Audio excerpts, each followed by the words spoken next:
Welcome back to another episode of MiniQuest 64. Today we put the 64 into our MiniQuest and we are going to make a diorama for our Deku Link.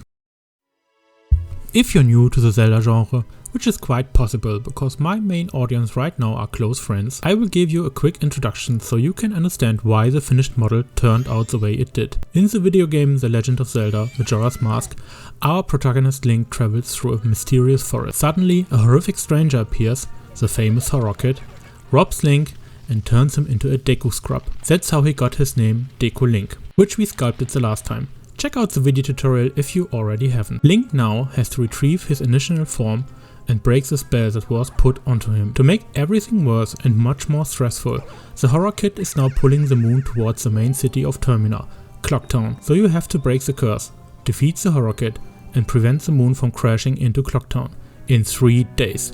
And this time limit was actually a big part of the game mechanics and the main reason it was loved and hated at the same time. I was stressed out as a kid, but now as a grown up I absolutely love the tension it creates.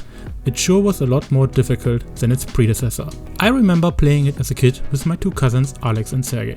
Yes, he has the same name, but I'm a day older than him. In front of a tiny TV with an N64. The good old days. So back to the story and our diorama. My idea was that Deku Link failed his mission to retrieve his human form and leaves Termina and Clocktown while the moon is just minutes away from crashing into Clocktown. Utterly defeated and sad. Initially, I wanted to make a detailed tutorial about this process, but while making this diorama, I quickly realized that I wouldn't be able to do this. I got so sucked in while painting that I started mixing colors like a madman, getting faster and faster, switching between parts of the model and things I painted. And I couldn't manage to get this all into a good quality structured tutorial, but that's okay. This static grass applicator was made by myself. I followed a tutorial from Towans. Definitely go check out his video. You can find the link in the video description down below. Okay my boy, I need a sharp edged brush. Can you help me with that? Good boy. With the help of the mighty brush lacquer, I can now even write letters.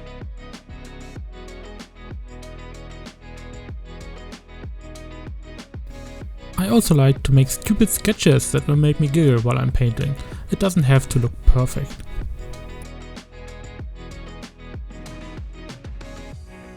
For the moon, I chose the color scheme from the Nintendo 3DS remake of Majora's Mask, because I like all these purple tones.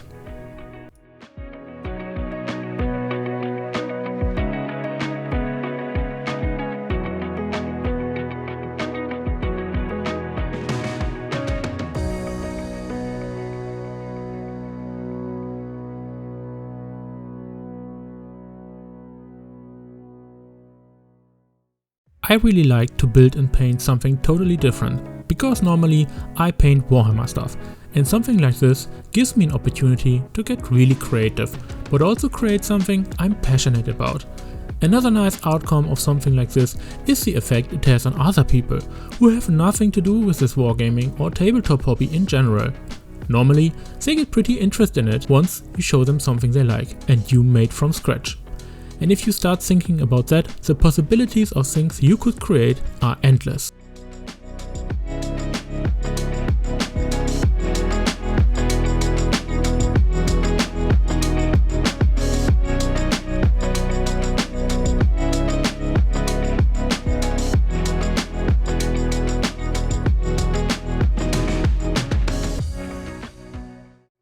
You might also agree that this little Deku Link is by far not so intimidating for a beginner than some space marine with his tiny little head that will look absolutely stupid if you make a mistake or paint the eyes wrong.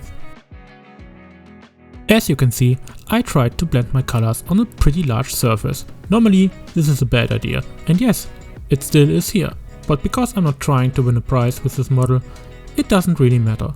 I simply do it for fun, and I think that's quite important. Otherwise, this hobby can get really stressful. Trying to get better, investing more time, only to get frustrated because someone else can do it better and faster using his nose hair. I have to remind myself of this pretty often, But if I forget about it, channels like Goobertown Hobbies from Brand help me a lot.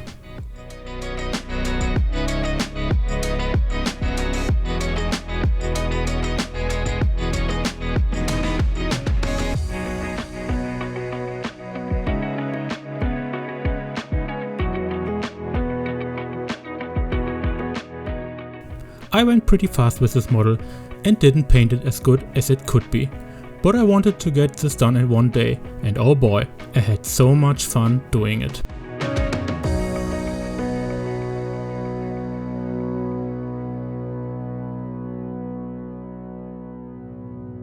Now let's take a look at our finished model. So that's it, that's our finished model. I think it looks quite good and I'm pretty happy with it.